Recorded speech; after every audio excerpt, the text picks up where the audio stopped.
DPRD Kabupaten Muara Enim akan melakukan paripurna terkait hasil pemilihan Wakil Bupati Muara Enim yang dimenangkan oleh Ahmad Usmawi Kaffa, diusung oleh Partai Demokrat dan PKB dengan suara 35.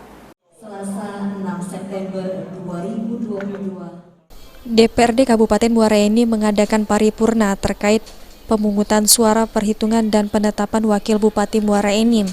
Dalam paripurna, DPRD Muara Enim melakukan proses pemilihan suara untuk Wakil Bupati yang dihadiri oleh 36 anggota dari 45 orang anggota DPRD Muara Enim yang ada.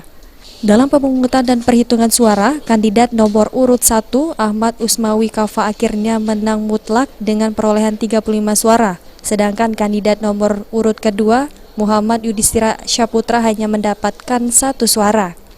Atas proses ini, Ketua DPRD Muara Enim Liono Basuki mengatakan tugas Dewan telah selesai dan DPRD Muara Enim akan menyerahkan hasilnya ke Kementerian Dalam Negeri melalui Gubernur Sumsel. Selanjutnya tinggal tunggu perintah untuk pelantikan Wakil Bupati terpilih.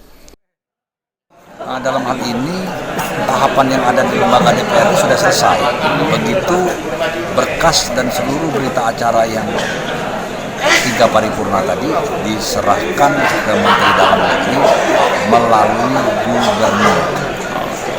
Penuh tahapan, menunggu SK dan pelantikan itu wewenang ada di Menteri Dalam Negeri. Kita sama-sama ya lembaga legislatif dan lembaga eksekutif tentu sama seperti selama ini tetap harmonis, termasuk didukung sama stakeholder yang ada untuk sama-sama membangun Kabupaten Muara Enim. Pimpinan Pansus sendiri telah memutuskan dan melalui ketua bersama anggota Dewan yang hadir langsung menetapkan Ahmad Usmawi Kaffa menjadi Wakil Bupati Muara Enim.